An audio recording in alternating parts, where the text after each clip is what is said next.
There we go. I needed more energy on my first hello. We all need a second take sometimes, people. Don't feel bad about it. What is up, guys? You having a good day?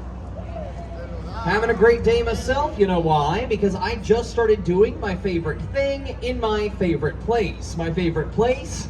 Easy question. Thanks for asking it. Chicago. My favorite thing to do in Chicago. Another easy question. You're taking it easy on this boat ride. Talking about Chicago on a boat. I love to do it.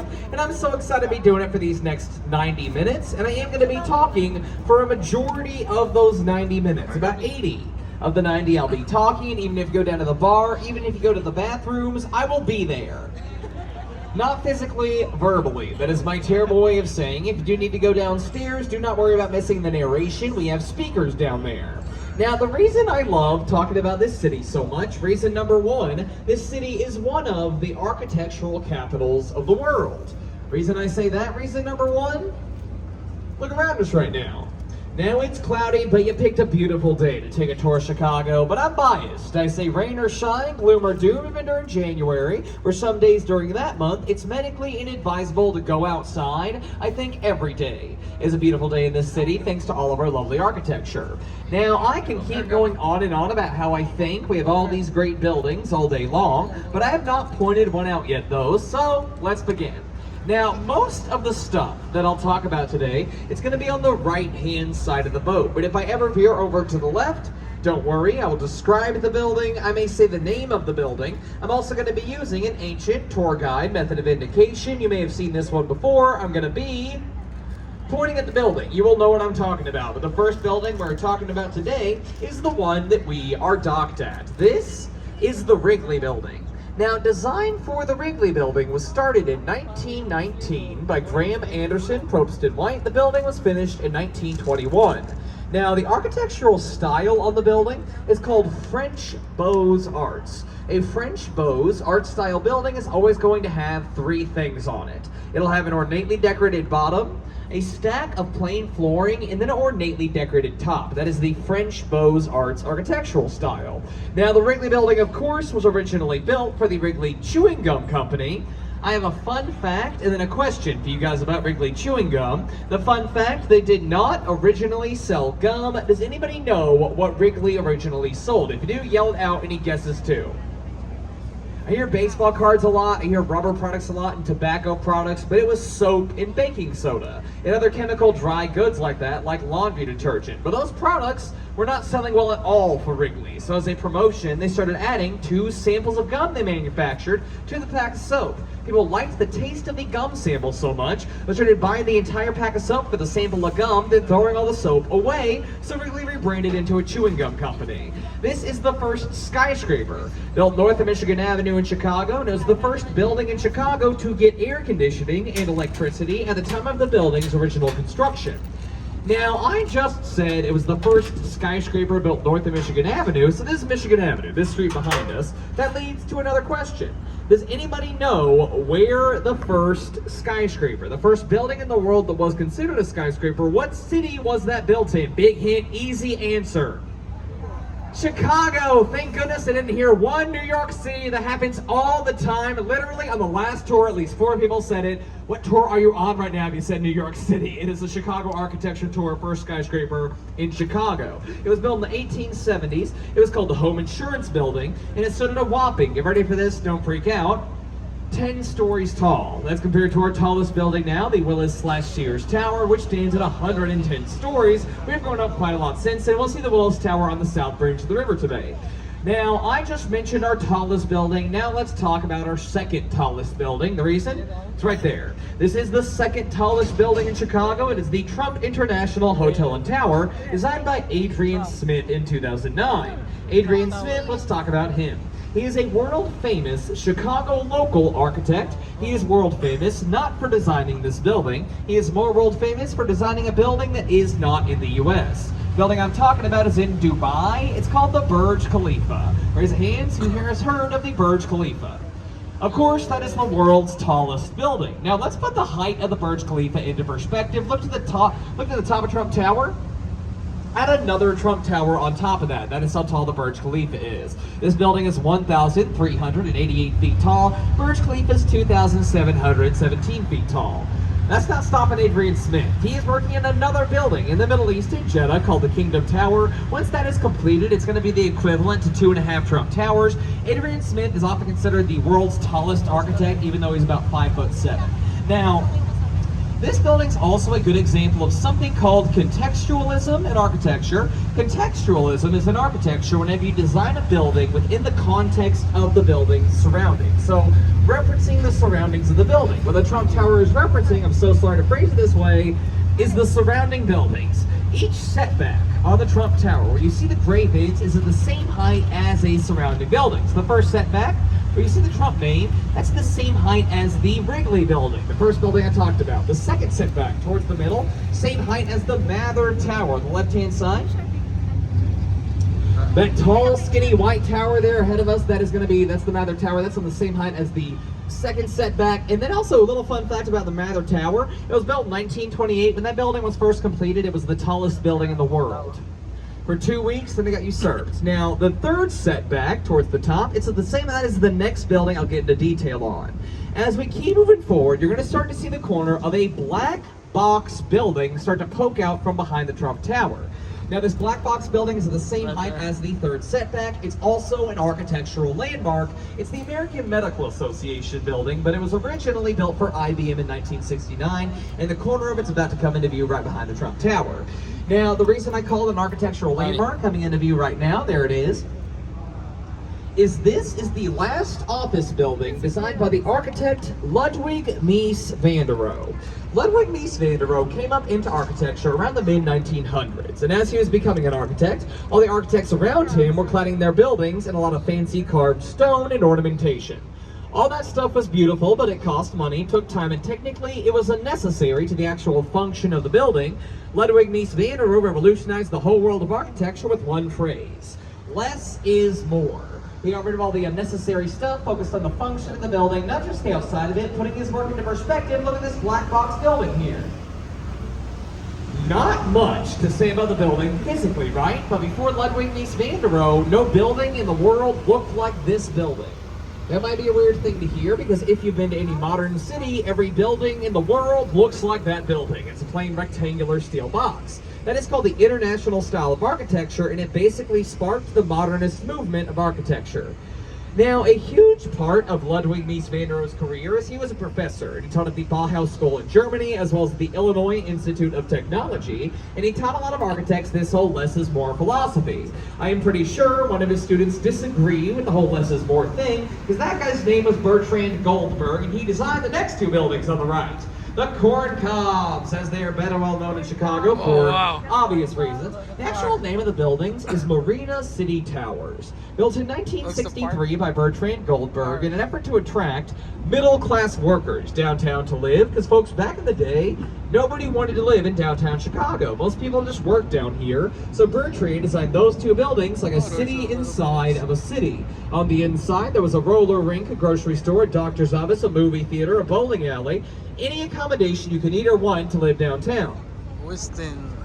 Now, the most common questions I get about these two buildings: one, what do the apartments look like on the inside? Got a weird answer there. A slice of pie. Into the pointy end goes outwards towards the balcony. The other common question I get: has anybody ever driven off of the parking lots before? Yes, twice. Once for a movie, once for an advertisement, nobody got hurt. The movie. Steve McQueen, second to last film, The Hunter, and then also they drove a car for that one. Then the Allstate Insurance Company, in the early 2000s, drove a car halfway off the building, hung the car off the side, and put an Allstate billboard underneath that, sort of showing the worst case scenario for a vehicle in Chicago for their insurance company. Coming out from underneath the bridge right next to us, we have a red brick building called the Reed Murdoch Center, built in 1914 by George Nimmons. There's something distinctly off about this building. Look at the clock tower. Count the columns of windows to the right of the clock tower. I'll do it for you right now. There are 6 columns of windows on that side. Look to the left side of the clock tower. Count the columns of windows. There's only 5. This whole building is asymmetrical. The clock tower is not in the middle of it. Why? That building was built in 1914. This bridge in front of us was built in the 1930s. Whenever they put this bridge in, they extend out this street here to put in the bridge house. Notice how the bridge house is almost flush with the building. They knocked down that column of windows in the Reed Murdoch Center. The building was not always asymmetrical. Now coming out from underneath the bridge right next to us, this is 300 North LaSalle. Designed by Picard and Chilton in 2009, this is one of the most environmentally friendly buildings in Chicago. This building was built with over 60% recycled materials. And would you guys believe me if I told you no air conditioning units in that building? No one's suffering in there during the summertime. The way they cool the building off is using the river water. They pump it in through the walls, pump it out cleaner than it actually already was. But I am apprehensive to say that one because it may no longer be true, because that process heats the water up, and that can negatively affect the wildlife in the river. We do have wildlife in this river. Over 70 different species of fish live in the Chicago River. Now, going back in time again, 1931, the Marshall Field Corporation, better known today as Macy's, had 18 warehouse buildings scattered all around Chicago. They wanted to combine all 18 warehouses into one building. If you're thinking right now, 18 warehouses in one building, that'd be a ridiculously giant building. Look to the right. You'd be correct on that one. This ridiculously giant building is the Merchandise Mart. Built 1931 by Graham Anderson, Probst and White. Whenever this massive Art Deco building was first built, it was the largest concrete building in the country by square feet. Today, it's only number 2 in that category. Does anybody know what number 1 is now? Big hint, government building. The Pentagon. Now the Merchandise Mart is over 4.2 million square feet of space, over 8 miles of hallway in that building. To the 90s, that building had its own zip code. Now, right next to us, you will see this outcrop piece of land called Wolf Point. Wolf Point, very historically significant site in Chicago. This is the land where the first non-native visitors, their names were Marquette and Joliet. This is where they were first brought with the indigenous people, the Potawatomi. They were brought here in 1673. When the Potawatomi brought Marquette and Joliet to this land, they kept referring to it as Chicago. That's where we got our name, Chicago. Now Marquette and Joliet took the word Chicago as the name of the land. That was wrong. That was not the name of the land. The Potawatomi were saying. They were telling them the natural crop that grew on the land. The medicinal onion that had a very strong fragrance to it. That's what Chicago means. Folks, Chicago roughly translates into smelly onion. That's true. So take that, New York. You can be called the Big Apple all day long. Chicago or the smelly onions. Go one for Chicago. Now on the left, pointing, you're going to see almost directly in front of us right now, directly in front of us, is this slightly curved apartment building with the balconies on it, very aptly titled The Residencies of River Bend. Designed by James DeStefano and completed in 2001, this is another good example of contextualism, designing a building within the context of its surroundings. This building is contextualized with the river. The building bends while the river bends as well, contextualized with it. Now we're going to stay on the left-hand side and talk about this rectangular red brick building in front of us with the circular windows towards the top called Fulton House. Now, that is the oldest building we will see on the tour today. It was built in 1889 as a dairy storage warehouse. It got redesigned in the 1980s into an apartment building by the architect named Harry Weiss. Now, an interesting thing that Harry Weiss will do with his buildings is he adds nautical themes to them, themes involving the ocean and sailing. Now, a few of the nautical themes on Fulton House, the starfish, climbing up the side of the building, facing the river, and then, of course, the porthole-like windows at the top, like windows on a boat. Those were added by Harry Weiss as well. Now, kind of a gross story that comes with this building. Whenever it got redesigned into an apartment, they had to pull about 500 truckloads of matted cork and horsehair out of the 4-foot-thick walls of the building. That's because you were looking at a giant cooler, essentially. It was an old dairy storage warehouse. All that cork and horsehair was used as insulation. They pulled it out whenever the building became residential.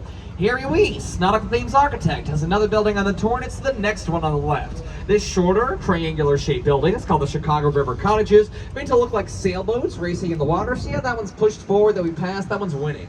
Now, this is 4 homes, all connected into one building, designed by Harry Weiss in the 1980s.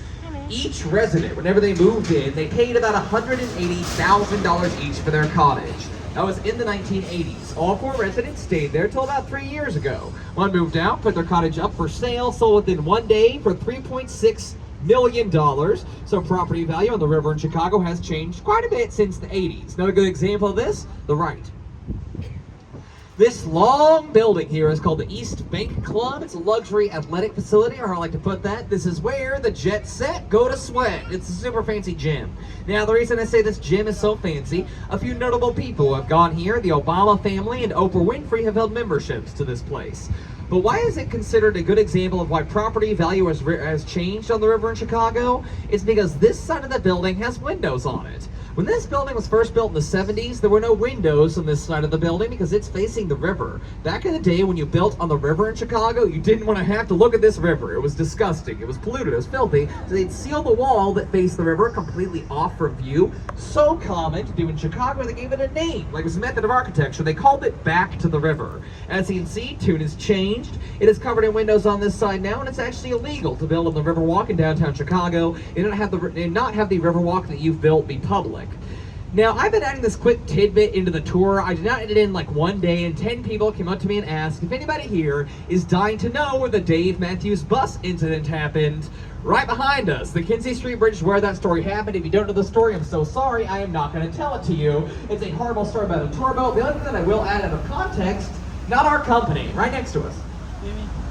This building is called the Chicago River Loft, so it is a prime example of something called adaptive reuse in architecture. That's like recycling an old building. So this was an old raw paper material warehouse. It's now loft-style apartments. A big indicator of an adaptive reuse apartment building is those balconies. Notice how each balcony has these rope-like supports like they're hanging off the side. If you notice balconies that look like that, it means they were added many years after the building's original construction. Walk around any city for 20 minutes, you're going to see a lot of apartments with balconies hanging off like that because this makes financial sense. You don't have to knock down a whole building, build up something new. You just have to redesign it. It's called adaptive reuse. A little about me, this is my opinion. This is the best time of year to take this tour. I love October, I love the middle of October, and my favorite part about the river tour during October is this part right here, this park. This is Aaron Montgomery Ward Park. The leaves have started to change, it's a beautiful view. But what I'm going to talk about here is in the very middle. This trapezoid-shaped building with the white lines wrapping around it. That one is called Kingsbury on the park. And as I keep moving forward, you'll see right next to us, a little bit past, is a rectangular-shaped building with the same white lines called Erie on the park. Kingsbury and Erie on the Park were both designed by Lucien Lagrange in the 1970s, and they are both what's called the European industrial style of architecture. Now, what sets the European industrial style apart from a lot of other architectural styles is the white lines you see on those two buildings. Those white lines are the metal framework of the building. That what holds the weight of the building up, and most modern buildings have that. They have metal framework, but usually you don't see it. It's covered up, it's clad over, but you do see it on Kingsbury and Erie on the Park. This is intentionally done. It's made to make the buildings look as if they're unfinished, like they're still getting constructed. Moving over to the left, this large brick building here is where they used to print the newspaper, the Chicago Tribune. It's actively getting torn down because they're putting in a Bally's casino right here. That kind of makes me sad because this building has a fun fact with it. It was voted the second ugliest building in the city of Chicago a few years back. Everyone's first question after I say that is most likely, this building's number 2. What's number 1? What's the ugliest building? Folks, understand something about me as a tour guide. I would never do that. That'd be so wrong to disparage a building in such a way. Call it the ugliest. I'm just kidding. It's called the Thompson Center. Yeah, the James R. Thompson Center is widely considered the ugliest building in Chicago. And if you live here, you might have heard that name a lot in the news in the last few years, because a while back, Google bought the Thompson Center. They're going to redesign it, and like a year and a half ago, they said, nope, changed our mind. We're knocking the whole thing down. Then about 6 months ago, they said, nope, changed their mind again. We are going to redesign the building. That makes me happy, because architects, they think the Thompson Center is so ugly, where that is my favorite building in Chicago. Now, why did they think it's ugly? It used to be colorful. The reason I say used to be is Google's renovating it right now, and they've removed all the paneling on the outside, but it used to be red, silver, and blue. But that's not the only reason people thought it was ugly. It still has retained something else that people think is ugly, and it's its shape. 2 corners of the Thompson Center look like the tiered structure of an Aztec pyramid. One corner is shaped like a cone, the one corner is shaped like a slice of cake. It's weird. They're just dying to see this building now. It is a stop on the blue, pink, brown, purple, and green line trains. It's the Clark and Lake stop downtown. Riding the L line, you hear Clark and Lake hop off, you can see the ugliest building in Chicago. The reason I spend so much time on that one, we do not see it on the boat ride today, is it segues to a suggestion. The Thompson Center and its architect, Helmut Jahn, have a whole wall dedicated to them inside of my favorite museum in Chicago's architecture section.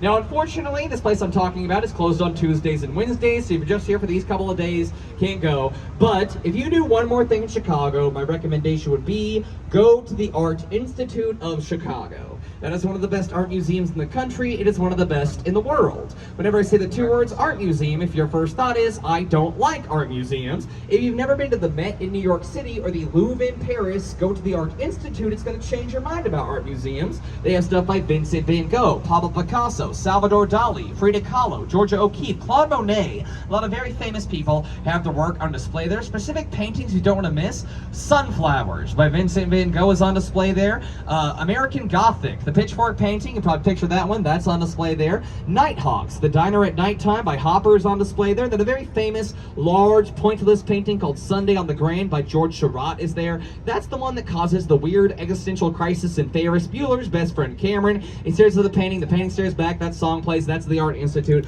Highly recommend that museum. It's one of the best things this city has to offer. Aside from the Wendella boat tour, let's talk about this building. Right next to us is this long building called the Domain. To talk about architecturally, this is called the Prairie style of architecture.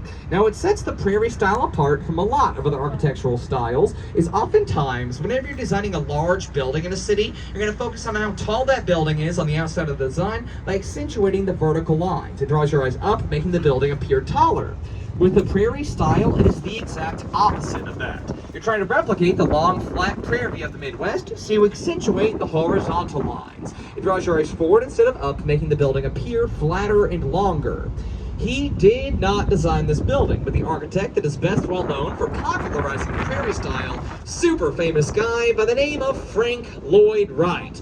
Who here has heard of Frank Lloyd Wright as an architect?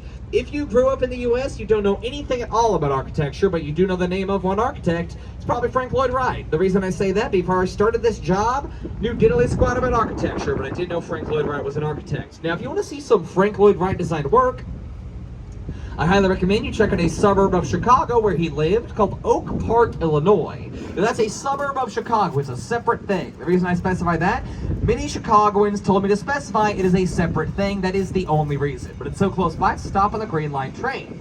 Now, they do have a great historic walking tour of Oak Park where Frank Lloyd Wright designed a lot of houses. You can't go inside the houses on that tour. People do live in them, but there is a house center on the tour you do go inside of. His mansion and studio he designed for himself where he lived and worked. Now, there's another Frank Lloyd Wright design home in Chicago proper you can go inside of. It's on the south side. It's in Hyde Park. It's close to the UChicago campus. It's called the Roby House. You can go inside of that one as well. And now, folks, I'm going to get into a subject I love to talk about. I am going to talk about the history of Chicago.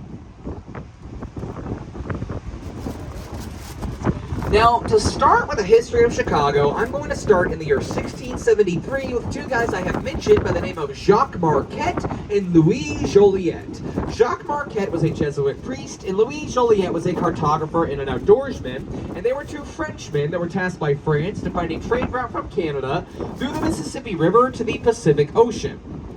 Now, if you're picturing a map of the United States, you will realize that trade route did not exist. They found a trade route to the Gulf of Mexico through the Mississippi, and on their way to the Gulf, they encountered their first indigenous tribe called the Illinois people. Now, the Illinois, that is what this state is named after, and they introduced Marquette and Joliet to another tribe by the name of the Potawatomi.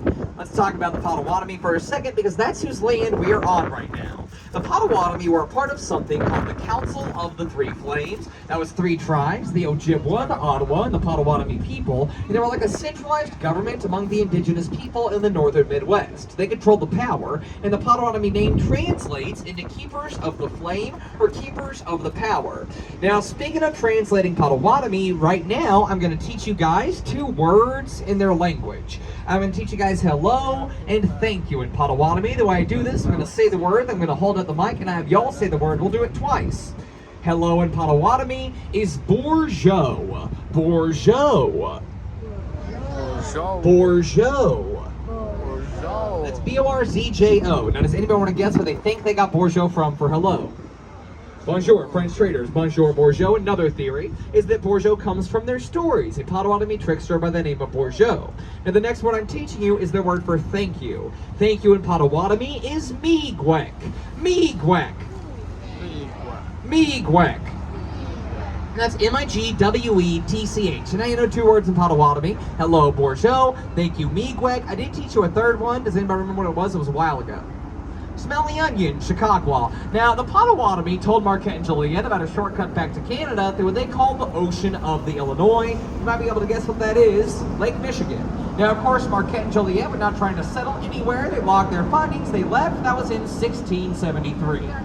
106 years passed by, and in 1779, Chicago got its first non-native citizen and a black Haitian fur trader by the name of Jean-Baptiste Point de Sable. A black Haitian fur trader, the father of Chicago, and I just said his name wrong. I said how most Chicagoans say it, Baptiste Point de Sable, but he was a Haitian man. He spoke French, his name was French, and now it's on a boat with 56 French high school students on it. They did not correct me, their teachers did. The way to properly pronounce this man's name, it would be Jean-Baptiste Point de Sable. If I pronounce it slightly well, I'm not good at French. He sold beaver pelts, beaver pelt hats, became a big success doing this, so much so that other people started to settle around his trading post and create trading posts for themselves.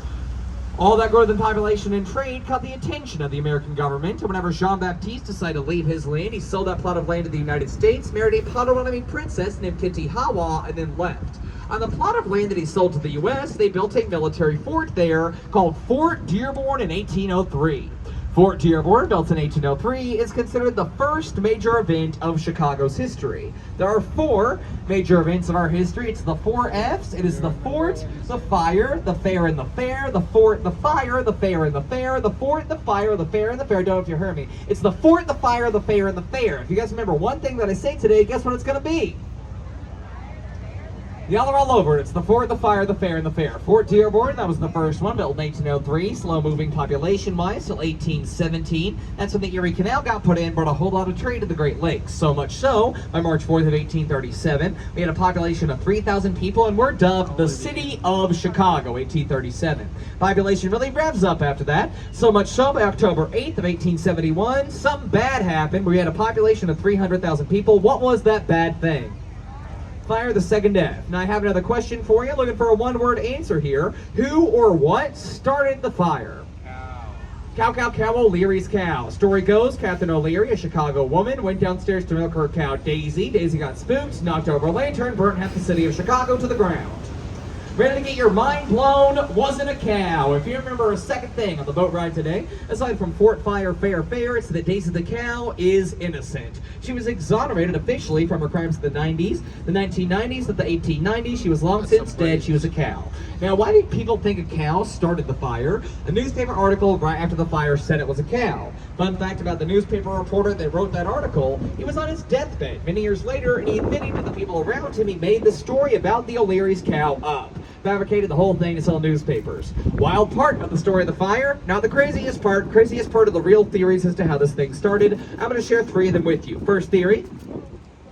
The fire may have been started by the mafia, burning the barn down due to the O'Leary's son's gambling debts. Wild, like from The Sopranos, I'm in. Second theory. The fire may have been started by space rocks. Hear me out, not crazy. Peshtigo, Wisconsin, a neighboring city to Chicago, is almost completely destroyed the exact same night by a fire that was proven to be started by a meteor shower. And my third favorite and final theory is the O'Leary's neighbor accidentally started the fire. That neighbor went by the greatest name of all time, Pegleg O'Sullivan. That's his real name, Google it. Pegleg is said to have dumped out his pipe under the O'Leary's lawn, causing it to set alight. The fire was immensely damaging. 17,000 buildings were destroyed. 250 people lost their lives and 90,000 people were left homeless. The only reason the fire stopped burning after a day and a half is it rained. Rain ended the Chicago fire. After the rain started, big rebuild occurred. I'll get to the rebuild and the other 2 F's, but let's get back to buildings on the right, past the bridge. Past the bridge, the right-hand side is a building called 150 North Riverside. I do not call it that. That building in front of us is the building that comes with its own hand movement. Y'all are watching me, I'm also watching you. And every time somebody notices this one, they want somebody else to notice it, they will nudge them into 1 of 3 things. Something like this. Huh? What? Some of this? What's going on here? Something like this. Peace and love. Or little pinch. Look at the bottom. Your eyes are deceiving you. It's built on a 40-foot base. Goes outwards from there. Favorite thing about this building, as we get up underneath here, look up at the slanted glass. Hello. You can see the full reflection of our boat in the slanted glass right here. Look at us. We look fantastic. Now, the way this building's possible. You guys see these thick gray lines, these 8 silver I-beams going all the way at the side of the building? Those silver I-beams are made of the world's strongest steel, developed in Luxembourg. They go all the way at the side of the building, then all the way down about 70 feet into the bedrock underground. Also, at the very top of the building, on the inside, can't see this thing, there are 4 giant tanks of water called a mass damper system built with about 160,000 gallons. If the wind blows that building in any direction, those giant tanks of water are sent the opposite way. The wind resistance, counterbalancing it, it's a counterweight system. Now, right next to us is the Boeing building. Now, fun fact about this building, it was built on top of Amtrak train tracks. So what that means is the Boeing Corporation owns the building, but they have to pay Amtrak for the air that the building occupies. That's because in the United States, we have something called air rights. When you purchase property here, you own all of the air above your property until it gets to 2,000 feet. After that, that is government-owned airspace. Can't build past that in the U.S. So Boeing does have to lease the air from Amtrak. If you're curious, it is $1 million a year to lease the air for that building. Now on the right, you will see a large limestone building called 2 North Riverside Plaza, once home to the Chicago Daily News. This is a great example of the Art Deco style of architecture. Art Deco was probably the most popular architectural style in the U.S. from 1920 to 1945. Art Deco style buildings will often feature sweeping vertical lines that draw your eye up, a limestone facade, and a setback. That's when the tower of the building is set back against the base, like a step at the bottom of the building there. Also, usually Art Deco buildings are large geometric forms that are symmetrical. You cut them in half, they're going to look the same on both sides, like a mirror image. The next 4 buildings on the right-hand side, starting over these first 2 black identical ones, all make up what is called the Gateway Center, designed by Skidmore, Owings, and Merrill, who are better well known as SOM, and these were designed in the 70s and the 80s. Now, being the Gateway Center, the first one here, its name is Gateway 1. The second one down at the right-hand side, its twin's name is Gateway 2. Third one down, the white building ahead of us, its name is Gateway 3. Then the fourth one down, that green glass building, guess the name of that, yell it out. Stephanie. No, it's Gateway 4. You nailed it. 1, 2, 3, and 4. Now the first 2, completely identical buildings. They're both the international style of architecture. I covered that one. Ludwig Mies van der Rohe, less is more, getting rid of all that ornamentation. That last thing I just said isn't true. Both of these buildings covered in ornamentation. It's in between the windows. See the bumped up little lines going all the way up the side of the building? Those little black I-beams serve no structural purpose to the building whatsoever. They're just meant to draw your eye upward, making the building appear taller, the opposite of the prairie style that I talked about with Frank Lloyd Wright. Now moving on to Gateway 3, that white building ahead of us. Fun fact about it, that building once changed colors. It used to be dark gray, it's white now, and it did not get repainted, it got reclad. It was originally clad in something called precast limestone paneling. That's very cheap. It needs a material to replace it. It does need to be replaced. When it came time to do that, Skidmore, Owings, and Merrill had no problem saying, let's get rid of that boring old gray color. Move on to the ever more exciting and vibrant white. And that's exactly what they did. If you want to know what the building looked like before, check out the bottom floors you passed. The cladding is still dark gray. It didn't change. Then moving on to Gateway 4, the green glass one I called Stephanie. That was designed by James DeStefano, and he was asked in an interview, why did you not put any ornamentation on your building? He said, I did. I covered my building in green mirrors so that all the surrounding buildings would reflect off of mine, becoming my building's ornamentation. You can see Gateway 3 being reflected off of Gateway 4. He succeeded in that effort. And I would be remiss if I did not say, look up and to the left right now. In between the 2 lighter colored buildings, we're going to get a quick glimpse of the tallest building in Chicago. I am not going to talk about this one yet. I will talk about it later when the boat's been turned around. I'll talk about it so much, you guys, I promise, but I'll point it out right now. That is the Willis/Shears Tower. The next building I'm talking about is ahead of us on the left. This black box building with a big gray slab slapped on it, let me tell you a story. The designer of this building wanted nothing in the world but to get his building on the map. How is he going to do that? His building is in between the tallest building in Chicago and the brightest point in Chicago skyline. Here's how we got his building on the map. He put a map on his building. This is the world's largest "You Are Here" sign. Look at the bottom. See the wide light gray strip at the bottom? That's the south branch where we're heading. KUR is up to the middle. That little red plug is us. It's our location. Then it continues on to the junction where the 3 branches split. It's where we just were behind us. That is how we got his building on the map, folks. Put a map on his building. Now, random change of subject. Something very near and dear to my heart is movies. I love movies. A lot of great movies have been made in downtown Chicago, like Ferris Bueller's Day Off and the Blues Brothers. Also, some okay movies like Rampage, everybody's favorite Transformers movie, the 3rd one. But my favorite Chicago shop film has nothing to do with Chicago, has a whole bunch to do with Gotham City, 2008 Batman movie, The Dark Knight. Opening scene of The Dark Knight. The bank robbery with the Joker was filmed right there on the first corner you see of this big limestone building. That's right, folks, this is the First National Bank of Gotham. But actually, this is the old post office headquarters for the city of Chicago. Now, it's no longer used as a post office either. You can see the companies that share the building on the outside of those signs we passed. Even Uber Corporate is there, that's why it's there in giant letters. But why is this building so big? This was the post office headquarters for Chicago when Chicago was the mail-in and catalog capital of the world. Your city has a massive mail-in catalog operation, it's going to have a massive postal operation. But whenever those catalog companies lost relevancy and moved out of the city, the Postal Service put that building up for sale. It was almost immediately purchased by a British land developer with the last name of Davies. Now, Mr. Davies held on to the post office building for a very long time, kept it empty, but the odd thing is he constantly entertained offers on it. So he'd meet with people, negotiate selling, and then he would never sell. That really annoyed the city of Chicago, because you might notice we just went underneath the highway, and that highway goes through the post office building. It always has. So the city of Chicago told Mr. Davies, if you do not sell this building and it starts to crumble on top of our road, we are going to declare eminent domain and take the building from you. Mr. Davies sells the post office building immediately for $175 million. I don't know where the lesson is in this story. I gotta believe there's at least one lesson here, because the day after Mr. Davies made that $175 million sale, Mr. Davies died. Very shocking end of the story. Don't worry, folks, it gets worse. The reason they say he constantly entertained offers in the building was he had no friends. Next of kin, he was lonely, and negotiating the price is always his chance to talk to somebody new. Got no positive spin on that one. I do apologize. It's unfortunately true. It's a great example of a lot of stories of history. Sometimes they're just going to be a big bummer. Now, the Postal Service, very creative as to where they put the new post office headquarters in Chicago. It's right here. It's right next door. Now, this post office is one of the most beautifully designed lobbies you will ever see. It's almost like a ballroom.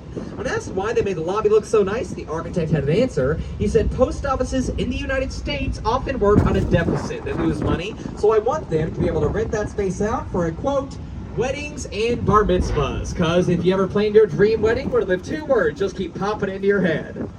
Post office. Now, does anybody want to guess how many times that's been used for a private event space not involving the U.S. Postal Service? Zero goose egg, no many times. I will say, though, it's used every day as a post office. You can go there as long as it's not a post office holiday. Let's go back to an architect I have already talked about. His name was Bertrand Goldberg. He did the Corn Cob buildings. He has another building on the tour, and if you've noticed it, point to it for me. You'll notice that it's ahead of us on the left. It's this curvy concrete Jetsons-looking building. One big thing you might notice about Bertrand Goldberg's buildings is they look weird. Why do they look like that? There's an answer. Bertrand Goldberg's whole philosophy in architecture was there are no right angles in nature. There should not be any right angles in architecture, expecting the odd rounded shape of his buildings. Now, this one's called River City. It was also built like a city inside of the city. There's still a few active city inside of the city components in this one.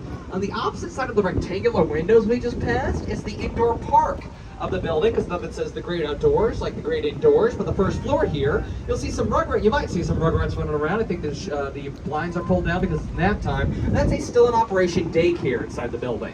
Now on the right, the tallest, furthest thing you can see on the right-hand side past that parking garage is flush with my body. It's a red and white, skinny radio tower. Can everybody see that radio tower? Tallest and the furthest thing away you can see right now. Now, the reason I'm pointing that radio tower out is it's sitting on the site of the O'Leary's barn. That is where the Chicago fire started. Now, to put the damage of the fire into perspective, everything we have seen up until this point would have been gone. Just a pile of smoking ash and brick. The reason that radio tower is there today, that is the main firefighter training facility for the city of Chicago. Yep, Chicagoans, being the ever-lovers of irony and a little bit of dark humor, we get all of our firefighters where the Chicago fire started. Now, ahead of us on the right, you will see a building in Chicago that I'm fully convinced this city has no idea what to do with this building. This is the old coal power plant for the Union train station. It's not been used for a long time. When you have an old empty building like that, you have three options. You knock it down, you can adapt it into something new, or you can keep it empty. This one is going to be kept empty. Why won't they knock it down? It's historically significant. It's the old coal power plant for the Union train station. Why won't they adapt it into something new? It's the old coal power plant for the Union train station. They burned coal in that building for a long time, and the inside is covered in coal dust. Coal dust is carcinogenic, lightly radioactive, and explosive, and it gets all over everything. So it's a lot more expensive to redesign the building instead of just letting it sort of crumble on its own, which is what they're doing. And now, folks, I'm going to get back into history. So after the fire, huge rebuild occurred over the course of 20 years. Something very interesting happened during that rebuild. Queen Victoria, the Queen of Great Britain, heard about the fire and felt really bad that the fire had caused the city to lose our library. What did she do? She sent us 5,000 books to restart the library. Very nice, Queen Victoria. Now, the weird detail about this story is, before the Chicago fire, we did not have a library. Don't know where she got that, but when the Queen of Great Britain sends you 5,000 books, you best be starting that library. That is how we started the Chicago Public Library. Now, after the rebuild was completed, we were in the 1890s at that point, and we were desperate to bring people into our second city. That's why we're called the second city. The first city burned down. Now, what was our plan to bring people in? We were in the 1890s, and we heard about a World's Fair coming to America. This World's Fair was going to take place in 1893. It was going to be called the Columbian World's Fair and Exposition. It was going to be the answer of Harris's World's Fair of 1889.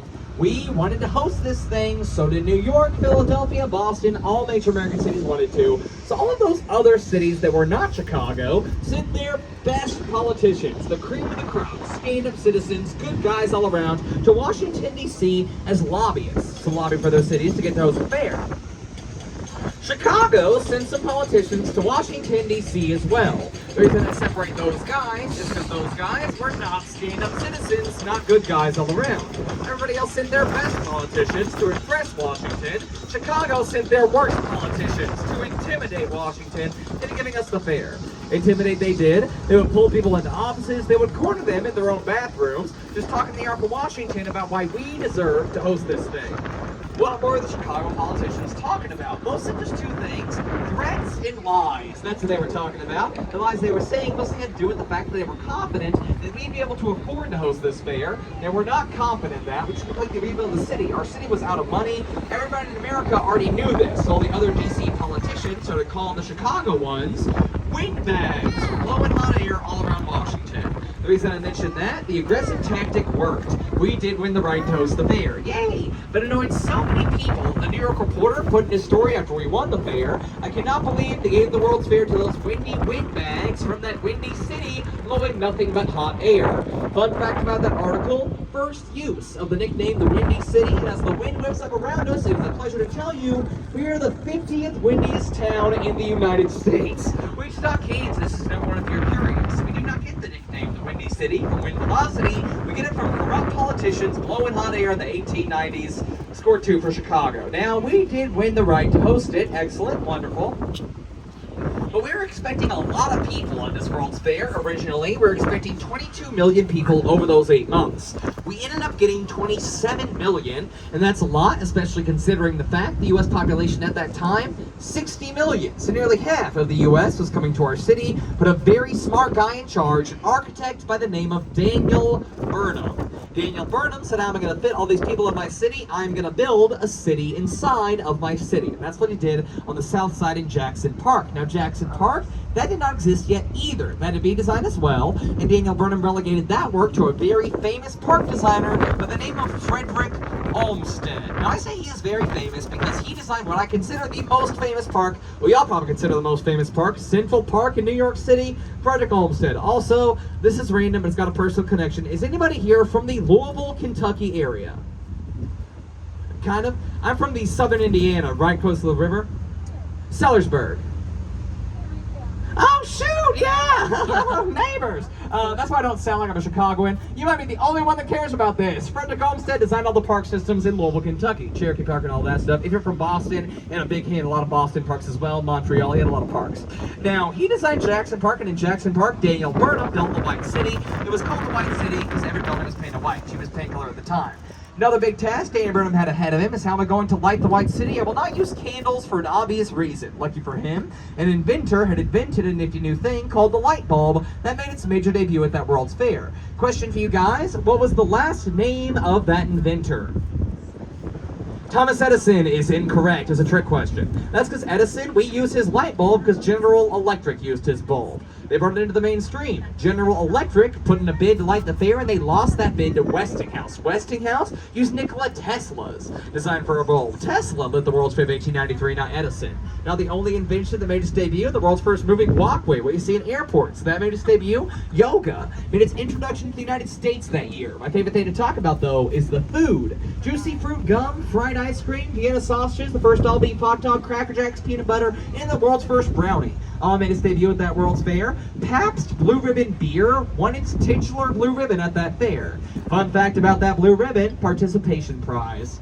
And I know you're thinking, if you ever tried PBR, that makes sense. It's definitely a beer. It does exist. Now, also, Milton Hershey of Hershey Caramel Company have been working on the milk chocolate recipe. And he debuted at the fair, becoming Hershey Chocolate. But the biggest invention at this fair, the physically biggest one, was the main attraction. Now, the main attraction at Paris's fair, of course, was the Eiffel Tower, designed by Gustave Eiffel. Gustave Eiffel offered Daniel Burnham to design a second Eiffel Tower, twice the size of the one in Paris and Jackson Park. Daniel Burnham said no. He wanted an American to design the main attraction. Lucky for him, a British designer from Pennsylvania by the name of George Washington Ferris had just about the new ride called the Ferris wheel. I'm guessing a lot of y'all said it. Yeah, the Ferris wheel. Now, the world's first Ferris wheel no longer stands. That's for the best who do not want to ride the world's first Ferris wheel. It can hold about 2,160 people at a time. That's because each train car was a recycled train car. They packed in full as they could go. Also, each packed-in train car was not air-conditioned, and it took 1 hour to do one circle around the Ferris wheel. Pretty rough conditions at that World's Fair's main attraction. Now, I'm sure you noticed this park we've been passing here. This park is called King Tom Park. It's where Chinatown is in Chicago. Highly recommend a visit to our Chinatown, one of the best in the country. I think it was the second largest city in San Francisco.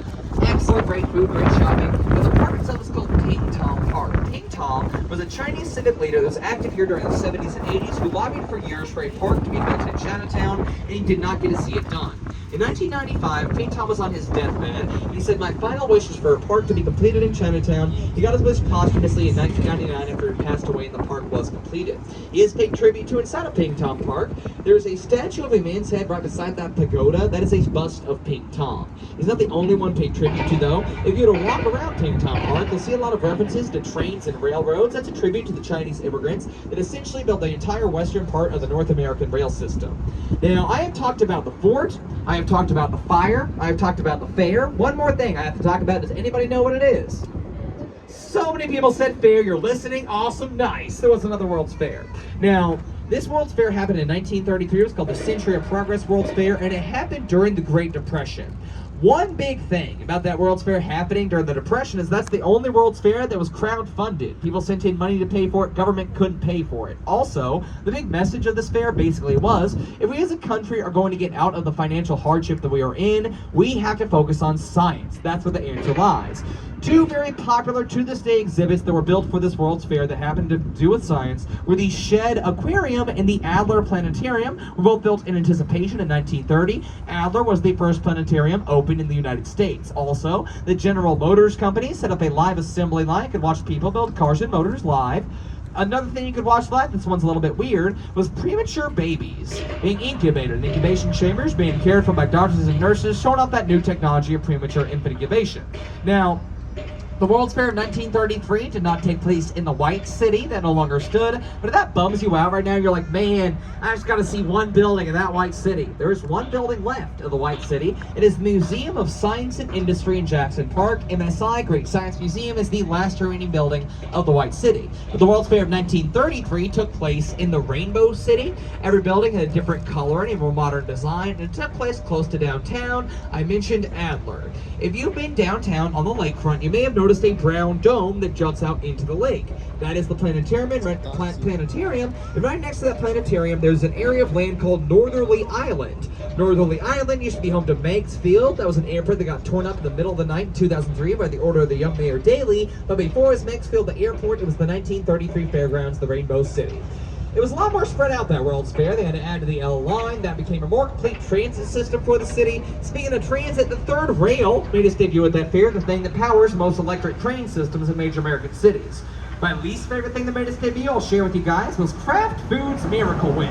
That made its debut. If you didn't know what that is, most people use that today as mayonnaise. I don't use Miracle Whip at all. That's the least favorite thing. Another very interesting thing that made its debut was not a thing, it was a person.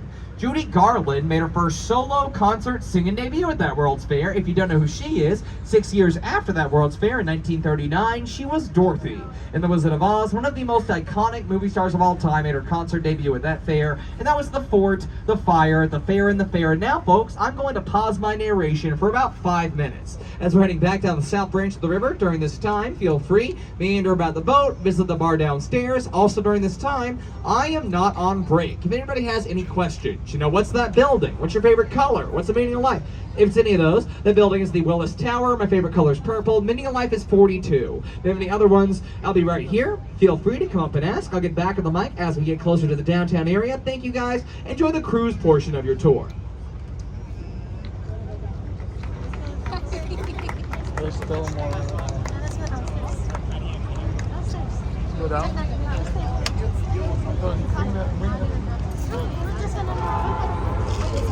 Let's go down. Let's go down. Where's the? Let's go down here. Let's check. Ulat na ka na. Kasan sa phone? Ako, dito tayo. Ay, kunin natin mga bata.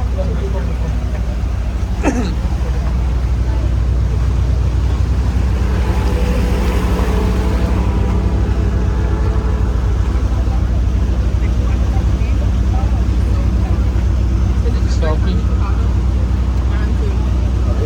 Sino eh? Kunin yung mga bata.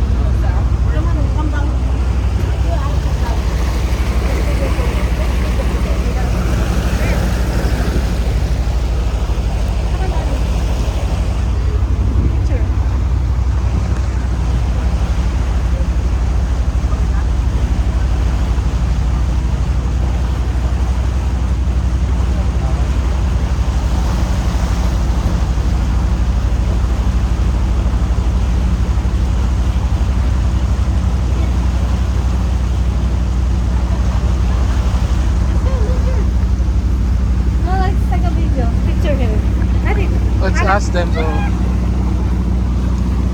Oh, sit your phone right there.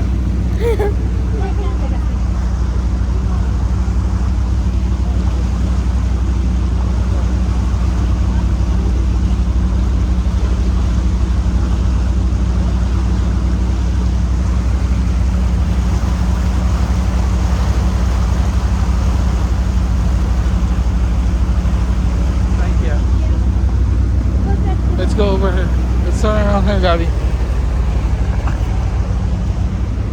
Let's go inside here. It's Wendella. Hashtag Wendella. Sit down here. Have a picture. Daddy, come on.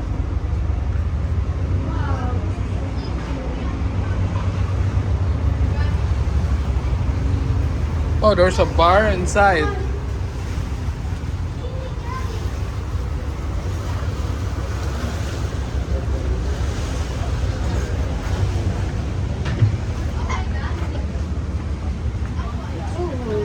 May turista dito. Filipino? Is that where you've been Huh? all the time? Lobat ka na? Nag-live ka? Kaya Picture pala. kami. Kaya pala nawala to eh. Picture tayo. Yeah, right here. Yeah, right over. Let's Listen, not picture. Kimi. Let's not hear a picture here. Kimi. Come on, Kimi. Okay, Kimi.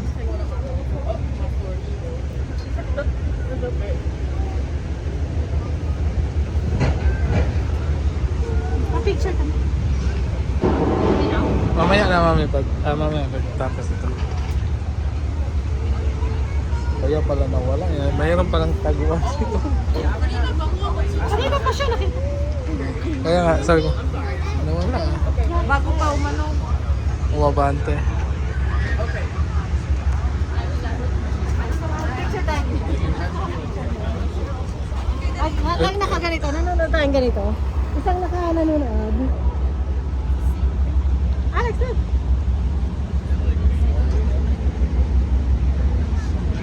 Halika, sama ka ano tayo? Sino ka doon? Don't touch it. Dati, dasog ka doon. Okay. Si Alex ito, si Alex ito.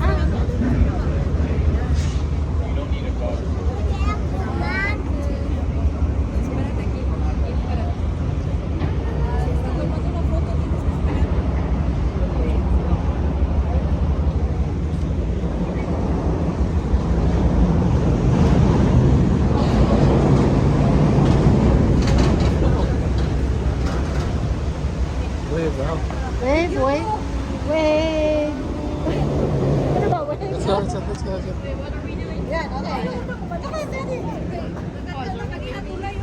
Ah, okay. Yeah. Naka-video kasi ako eh. Kasi 90, ano to, 90 seconds. 90 minutes tour. Let's go up, Kimi. Watch out, Kimi. Your phone, Kimi.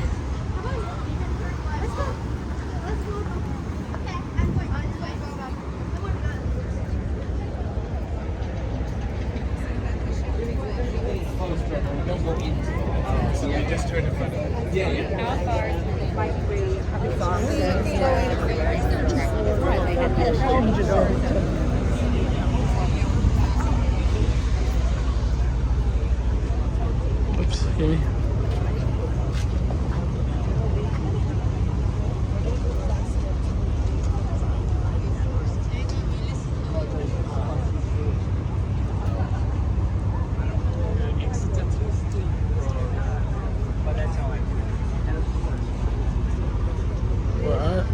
Where's mom?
Isang oras pa. 90 minutes. 1 hour and 30 minutes? 30 minutes.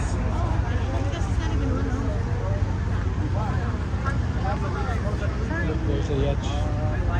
Wait, is this a night? Alrighty, folks, I'm going to hop back on the mic now. And the first thing that I'm talking about as I get back on the mic is blocking part of the view of the Willis/Sears Tower. It's this pink granite-clad building in front of us with that greenish-gray cylinder at the top. It almost looks like the building has a crown on top of it. Now,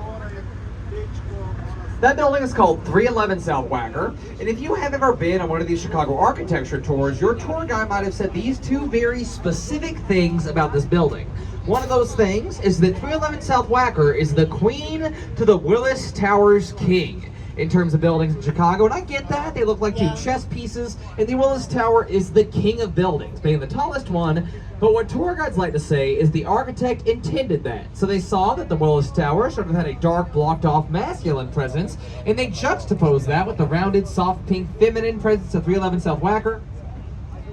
The other thing that tour guides like to say has to do with that cylinder at the top. That's a light up there. It's got 1,852 fluorescent bulbs in it, and the story goes that that light is meant to look like a diamond set into an engagement ring, and that was the elaborate way the designer of the building proposed to his girlfriend.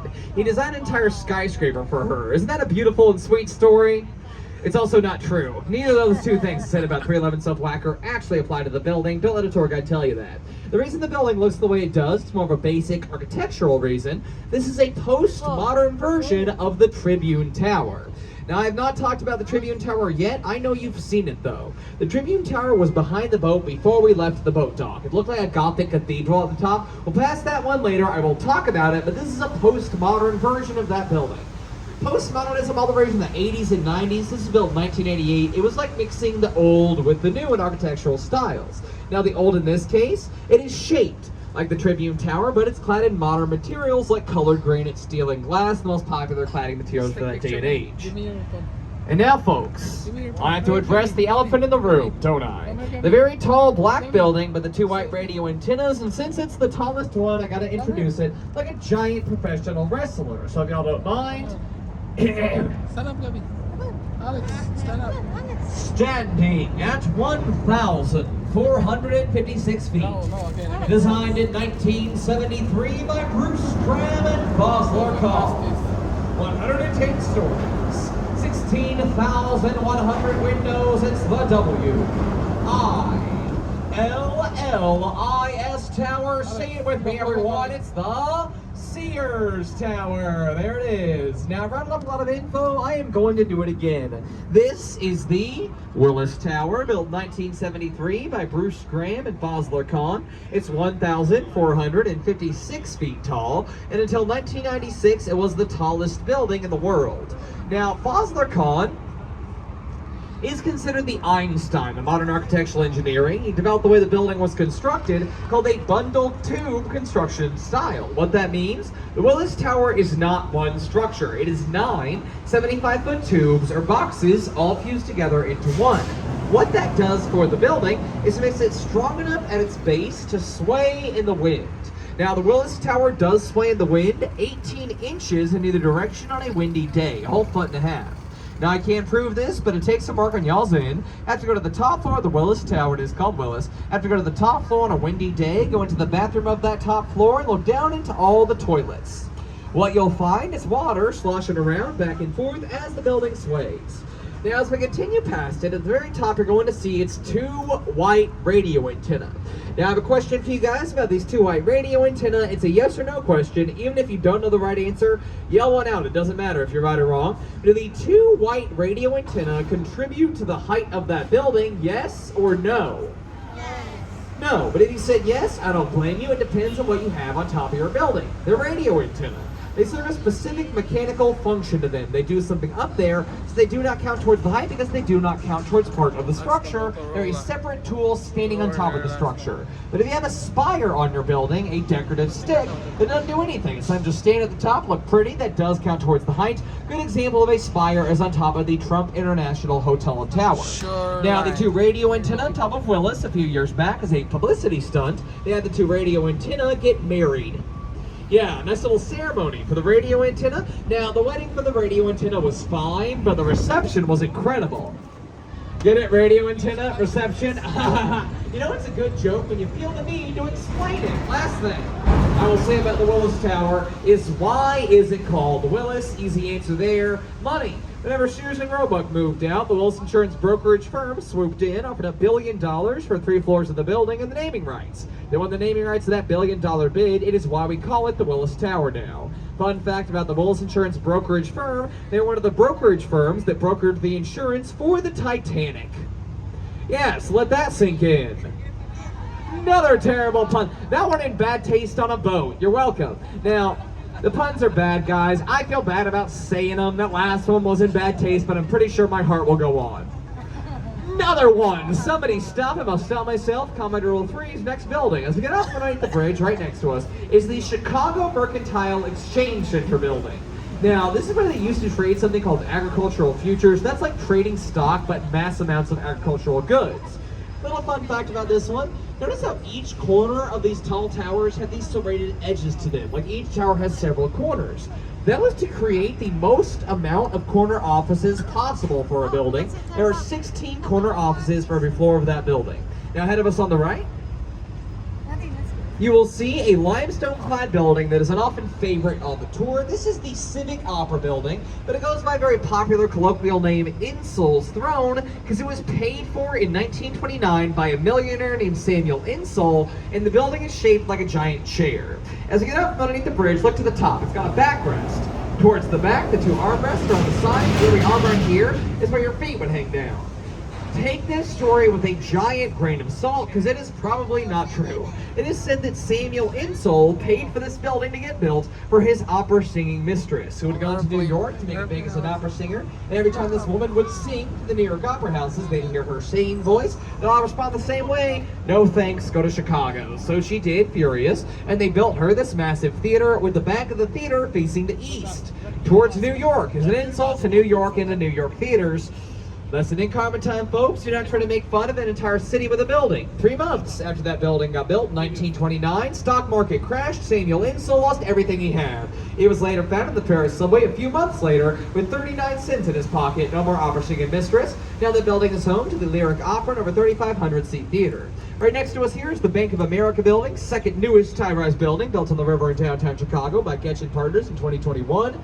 Second newest high-rise, the newest high-rise is right in front of us. That tall glass building is the Salesforce Tower that opened this last December, right on the edge of Wolf Point. That's our newest high-rise. What is a high-rise? That is a building with at least 75 occupiable floors in it. How many high-rise buildings are in Chicago? Now you can type that question into Google and they will spit out an answer. The answer is insane, but hear me out. There are in the 224 square miles of Chicago, there's 1,397 high-rise buildings. Now I had a hard time saying that too originally. I thought it was too high of a number. No way that was true. Guess how many high-rise buildings Hong Kong has? 9,000. So we are dwarfed by a lot of outside of America's cities. Now, coming up from underneath the bridge, you'll see a historically significant site in Chicago. It's not the first thing you saw, that was a Starbucks. Now, we do have an interesting connection to Starbucks. First Starbucks built outside of Seattle was built here, and the world's largest Starbucks is here. It's called the Roastery. It's 4 stories tall. It's actually about a 5-minute walk away from the main Wendella boat dock. It's also, I'm pretty sure, the only place in Chicago you can buy a small coffee for $15. But the actual historically significant site is right here. Not this building, the land the building sits on. The land this building sits on was once home to a building called the Wigwam Convention Center, where in 1860 an Illinois lawyer was officially nominated for the presidency of the United States. 1860, Illinois lawyer, president, you might know what I'm talking about. Abraham Lincoln was nominated right there. Right next to us, we have this curved green glass building called 333 West Wacker, designed by Cohn, Pedersen, and Fox in 1983. Another good example of contextualism, designing a building within the context of its surroundings. River bends, the building bends with it. Another fun fact about this one, has anyone here seen the film Ferris Bueller's Day Off? Anyone?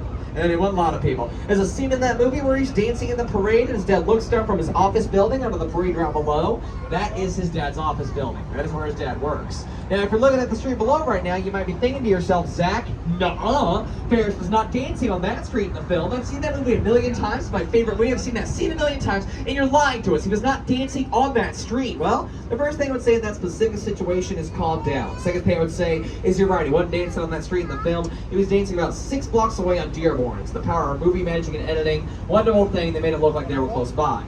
I would never stick this on the mic. You're one of my favorites. Way to stick it out. Now, if you lower your eye line right now, you will see our river walk. Our river walk was completed in 2016. It's got 8 different sections, all with their own theme. And this section's theme we're approaching is fishing. You can fish out for these docks. Now, I said this a while ago. We have over 70 different species of fish in the Chicago River. I want everyone to hear me on the boat right now. We have over 70 different species of fish, and I would not eat a single one of those fish. The Chicago River was very, very, very, very, very, very dirty. Now the river, it's very dirty, don't eat the fish. But they do say, thanks to environmental efforts, we should be able to actually swim in the river by the year 2030.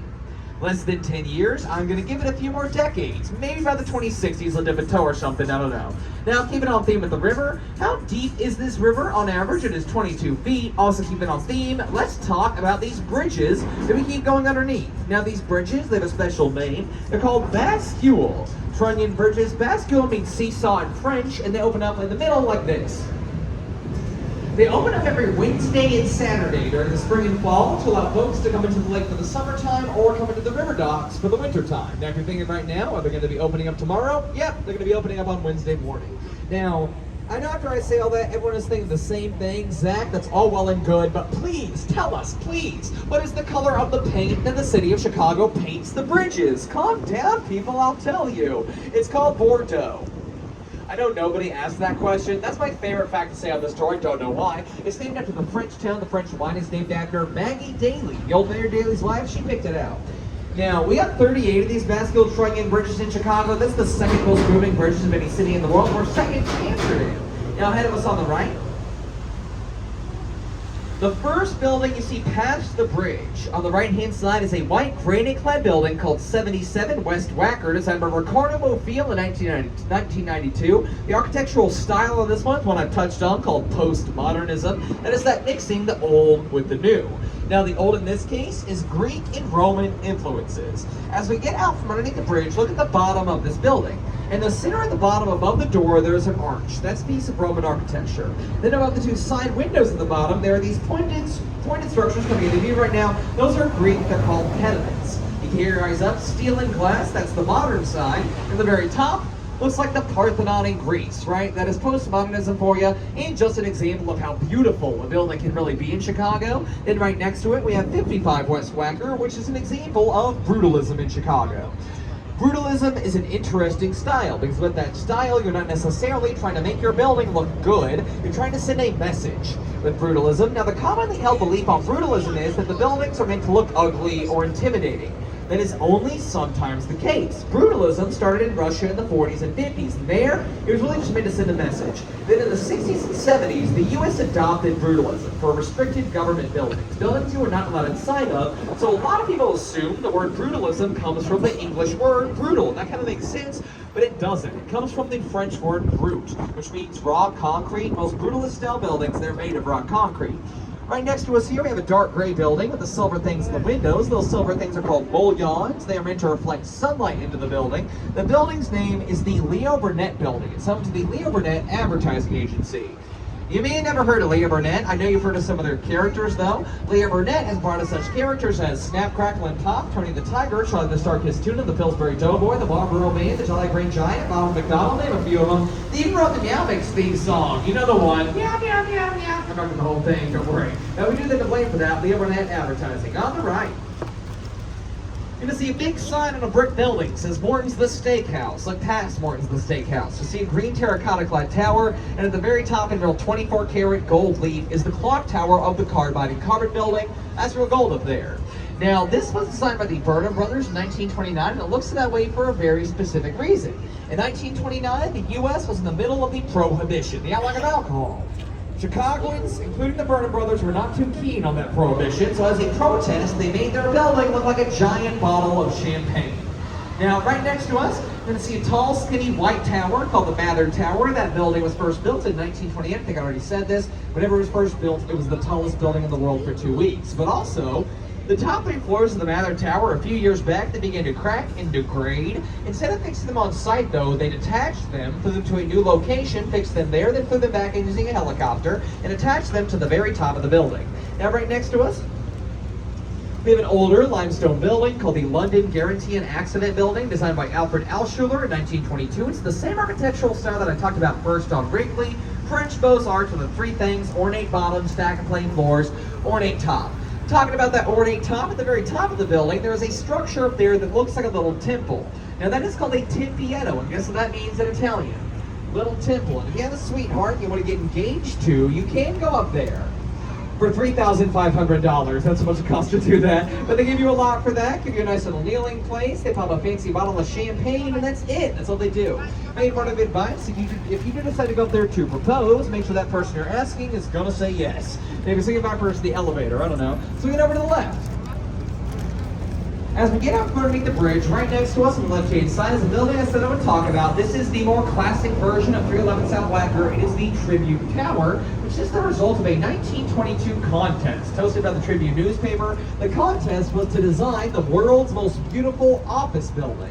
Howells and Hood won that contest with their neo-Gothic design. Neo-Gothic, that's the modern architecture of the day and age, the 1920s, mixing with Gothic architecture meant to be mirroring the European Gothic cathedrals such as Notre Dame in Paris, with flying buttresses and cathedral-like ornamentation at the top and on the bottom. Swinging back to the right. You're going to see 2 brown brick buildings. Now, both of these buildings make up the largest hotel in Chicago, the Hyatt Regency. It's also the largest Hyatt hotel, but if you focus on the shorter of those 2 and look behind it, you're going to see a very tall, white, rectangular building with the black vertical lines going up that we're passing right now. That's the 4th tallest building in Chicago. It's called the Aon Center, but it's gone by a bunch of different names. The Aon Center, the Standard Oil Building, Big Stand is one of my favorite ones that's gone by. Also, the $80 million mistake. The reason it's called that, Edward Durrell Stone, the architect that designed the building, originally clad the building in fine white Italian Carrara marble. Finest marble you can get your hands on. Now, I don't know if anybody here has been to Chicago during the winter time, but if you have, you know it gets rough. February of 2019, there were several days that month we were colder than the surface of Mars. -66 with a wind chill. Put that in perspective, that's over 100 degrees less than it was this morning. That tile could not take the harsh weather. It began to crack. They did not want it to fall off the buildings. They had to reclad that building completely in North Carolina granite. It cost $80 million to reclad the building, about half as much as it cost to build the whole thing in the first place. Just goes to show you folks, you can't take marble for granted. Another terrible pun. I said it was done, but I'm never done. Now, not a lot of tour guides are brave enough to make a joke about rocks like that, but I am a little bit bolder. Boulder, rocks, another one, next building on the road. You're gonna see two buildings. One is a dark rectangle, the other is a dark triangle. Look in between them, you see the odd white undulating balconies going up Aqua by Jeannie Gang. Now, this building was built in 2009 by the Chicago local architect, Jeannie Gang. When that building was first built, it was considered the most beautiful residential tower in the world. Also, if anybody here has seen the first episode of the Netflix show Ozark, you might recall something very unfortunate happening to somebody on/off a balcony. One of those balconies, fun fact. Also, whenever that building was first built, it was the tallest building in the world, designed by a lead female architect. Tallest building in the world, designed by a woman. It is no longer the tallest building in the world, designed by a lead female architect. I know it's a bummer. Just kidding, folks, it's not a bummer, because Jeannie Gang went wild in 2021 and broke her own record with the wavy blue building on the right.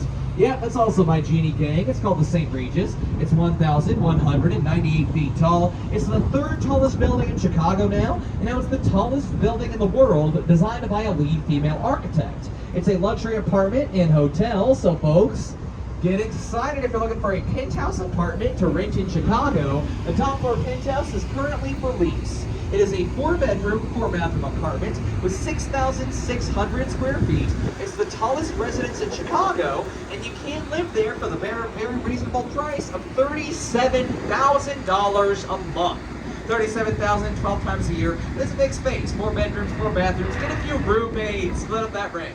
Now, if I had to live up there, I'm probably going to get like 60 roommates. And now I'm going to sit down. That's because I am not going to talk about what's around us. I'm going to talk about what's underneath us, the river. Now, the question here is, what direction does the river flow? Does it flow from the river into the lake, or does it flow from the lake into the river? Now, the answer is it flows from the lake into the river, but that was not always the case.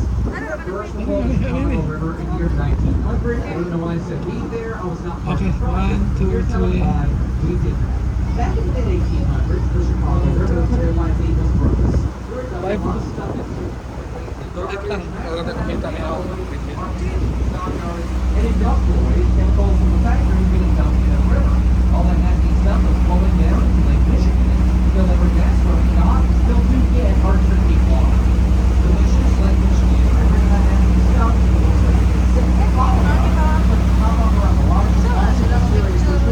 Ayun lagi iyan. Ayan, nabang sky. Not sure at the very first meeting of this group of people, the quiet guy said something like, "Hey guys, check this out on the back of the river." The really loud guy piped up with, "Let's reverse the flow!" And it's like, gee, it's that cool. This is the way they did it. They dug a 26-mile walk canal. They made the Chicago River into Ako, dito mga kailolan. Dali mo ko kailolan. Over water line from the Chicago River. Take a picture of the first. That's Navy Fair. What? Navy Fair. We went there before. It was finished on January 2nd of 1900, but it was the final dam on holding the lake back in Atlantic. The river began to flow from the lake into the river down that canal, which is called the Sanitarian Ship with a P canal, into the Des Plaines, out to Illinois, out to the Mississippi, out to the Gulf of Mexico, Yankee Main Water. Here's the issue. Everybody hated us for doing this. Indiana sued us, Wisconsin sued us, Michigan sued us, and St. Louis sued us. St. Louis sued us, and they woke up the next morning, and what did they find in their water supply? The Mississippi River. Chicago, no doubt about that, they sued us, so the court cases were thrown out. Important to note, though, all the court cases were also held in Chicago. And now, folks, I'm going to pause my narration one last time, this time a lot quicker than the last bridge. For about 2 minutes. We're turning around here. I'll get back on the mic, and we're almost fully turned around. I will start talking about Navy Pier. Once again, during this time, if you have any questions, feel free to come up and ask.